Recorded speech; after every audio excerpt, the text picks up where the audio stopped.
مفلسی حصے لطافت کو مٹا دیتی ہے، بشر کو بشر کی اوقات بھلا دیتی ہے۔ آؤ اس ماں کی زبانی بھی کوئی بات سنے، روز بچوں کو جو بھوکا ہی سلا دیتی ہے۔ اپنی عزت کے بھروسے تھی جو مضبوط کھڑی، آخر ایک روز وہ سر اپنا جھکا دیتی ہے۔ اس کے دامن پہ لگے داغ یہی کہتے ہیں، بھوک تہذیب کے آداب مٹا دیتی ہے۔ صدر علی وقار سردیوں کی ٹھٹھرتی ہوئی رات، منہ لپیٹے ایک مجبور ماں اپنے نومولود بچے کو ایدھی سینٹر کے باہر پڑے جھولے میں ڈال جاتی ہے۔ اس سے پوچھا گیا، کیا تجھے تیری ممتا ستائے گی نہیں؟ اس بچے کی سسکیاں تجھے رلائیں گی نہیں؟ اس کی چیخیں تیرے کانوں سے ٹکرائیں گی نہیں؟ تو کپ کپاتے ہوئے ہونٹوں سے جب مجبور ماں یہ جواب دیتی ہے کہ میں اپنے پیٹ کی بھوک تو برداشت کر سکتی ہوں، مگر اس بچے کا بھوک سے بلکنا مجھ سے دیکھا نہ گیا، تو اس پر یہ کہنا بجا بنتا ہے کہ خاک میں ماں کی محبت کو ملا دیتی ہے، بھوک تہذیب کے آداب مٹا دیتی ہے۔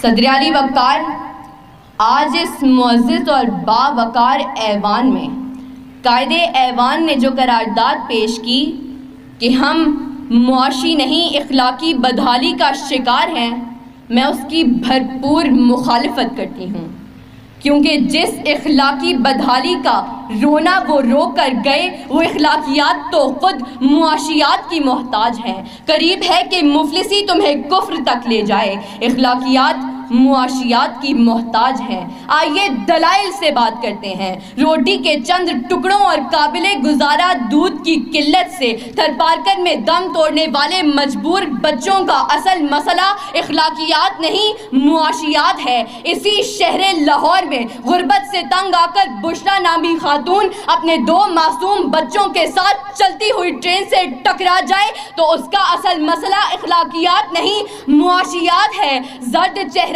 آنکھیں اندر کو دھسی ہوئیں اور بڑھاپے کی وجہ سے پورے جسم پر جھریاں لیے، نشتر اسپتال ملتان کے باہر فقط 2 کلو آٹے کے عوض خون بیچنے والے بوڑھے کا اصل مسئلہ اخلاقیات نہیں معاشیات ہے۔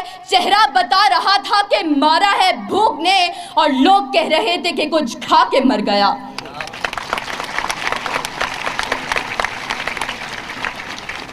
صدر علی وقار تنگ دستی، بھوک اور ابتر معاشی حالات اعلیٰ اخلاقیات کی ضد ہیں۔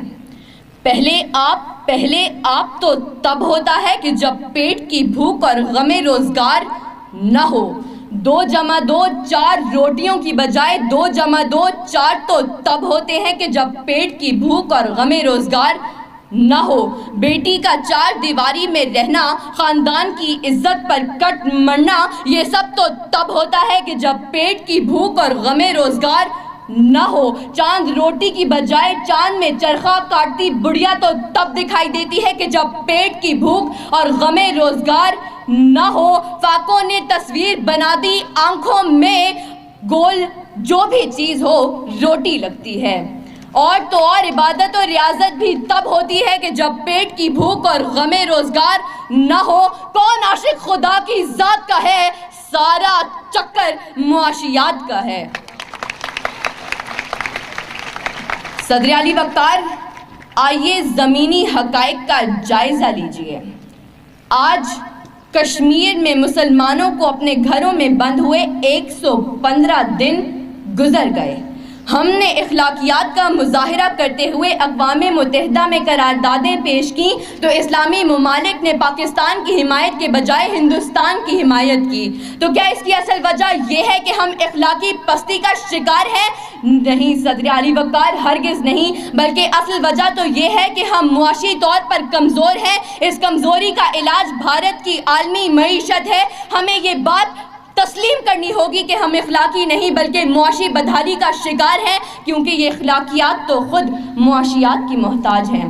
صدر علی وقار، میرے ان تمام دلائل کے باوجود اگر اب بھی کوئی یہ یقین رکھتا ہے اور باضد ہے کہ ہم معاشی نہیں بلکہ اخلاقی بدحالی کا شکار ہیں، تو اس سے بس ایک ہی سوال کرتے ہوئے میں اجازت چاہوں گی کہ وہ جس کا ایک ہی بچہ ہو بھوکا 8 پہروں سے، بتاؤ اہل دانش تم وہ گندم لے کہ تختی لے۔ شکریہ۔